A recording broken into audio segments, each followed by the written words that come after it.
میں نے 2 نوٹسز جو ہیں وسیم بادامی صاحب اور منصور علی خان صاحب کو جاری کی تھی. کافی سوچ بچار کے بعد ان دونوں صحافیوں کے احترام میں اس کارروائی سے دستبردار ہوتا ہوں. امید ہے کہ آئندہ کے لیے میرے خلاف کوئی بھی صحافی اگر ولاگ کرتا ہے تو میرا ویو پوائنٹ ضرور لیں گے اور اس طریقے سے جگ انسائی یا توہین جو ہے نہیں کریں گے. شکریہ. کیا وجہ کیا بنی ہے دستبرداری کی آپ کے خیال میں؟ کیوں ان کو اب آپ قانونی نوٹس یا قانونی کارروائی نہیں کرنے جا رہے؟ بات یہ ہے کہ ان دونوں صحافی حضرات کا امپریشن پبلک میں اچھا ہے اور میں ذاتی طور پر بھی ان کا احترام کرتا ہوں. میں ان سے ایگریوڈ تھا، لیکن انہوں نے بار بار اپنے ولاگز میں کہا ہے کہ آپ آ جائیں، اپنا موقف دے. اینی ہاؤ میں صحافیوں کے ساتھ کوئی میری عداوت نہیں ہے، میں رسپیکٹ کرتا ہوں. البتہ کوئی برا آدمی ہو، گندا آدمی ہو تو پھر ایسے آدمی کو جو ہیں، لیکن ایسے لوگوں کے لیے سافٹ کارنر ہمیشہ دل میں ہوتا ہے. لندن کب جا رہے ہیں آپ؟ لندن چونکہ یہ FIR کی وجہ سے میرے جانا تھوڑا التوا میں پڑ گیا ہے، تو جو ہی یہ بیل وغیرہ کے میٹر ڈیسائیڈ ہوتے ہیں تو میں ایک 5 یا 6 دن کے لیے جانے کا ارادہ رکھتا ہوں. میرا خیال ہے اگلے ہفتے کی منگل تک اگر یہ معاملات جو ہیں ختم ہو جاتے ہیں. رسول صاحب ویسے نارملی آپ بڑے دبنگ انداز میں بولتے ہیں، آج آپ تھوڑا سا موڈ آپ کو آف لگ رہا ہے، کیا وجہ ہے؟ نہیں آف تو نہیں ہے، میں تو ہمیشہ اسی انداز میں بولتا ہوں. نہیں نیند بھی ہمیشہ ویسے ہماری کمی ہوتی ہے نیند کی، لیکن ضروری نہیں ہے کہ ہر وقت آدمی جو ہے نا وہ سلطان رائی کی طرح بھیڑ کے مارے. ہم تو عجز سے لوگ ہیں اور ویسے ہی کچھ ہمارے دوست ویسے ہی ہم سے ناراض ہیں، ہمیں اس طرح پورٹرے کر رہے ہیں جیسے ہم کوئی مشتعل مزاج لوگ ہیں.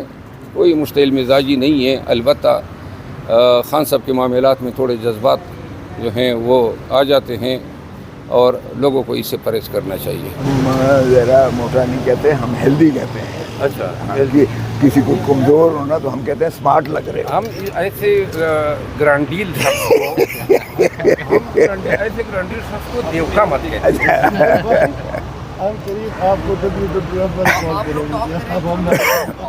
اچھا ٹھیک ہے. اگر آپ کو ٹکٹ دیں گے آپ لوگ میرے ہی پیچھے پڑے ہوئے ہیں. او بھائی الیکشن تو پہلے ہمیں یہ موقع بھی دے رہے ہیں لڑنے کا کہ نہیں؟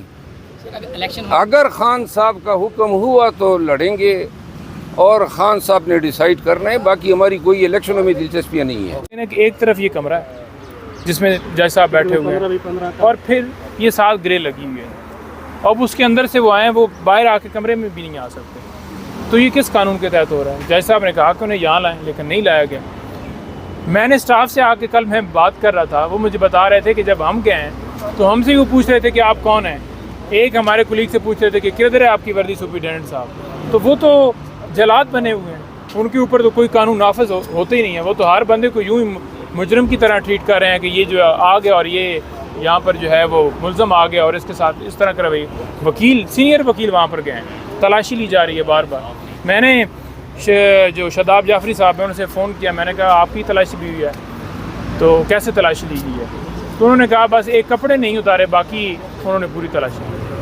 جو ہے نا ایک جعلی تھی اور وہیں پہ جو ہے نا بیٹھ کے ساری سماعت ہوئی. اس ساری چیز کو آپ کس طریقے سے دیکھتے ہیں؟ میں اس کو اس طریقے سے دیکھتا ہوں کہ میں نے اپنی زندگی میں ایسا نہیں دیکھا.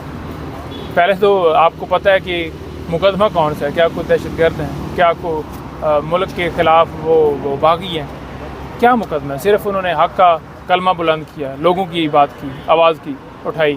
ان کو جس طرح سے کل لایا گیا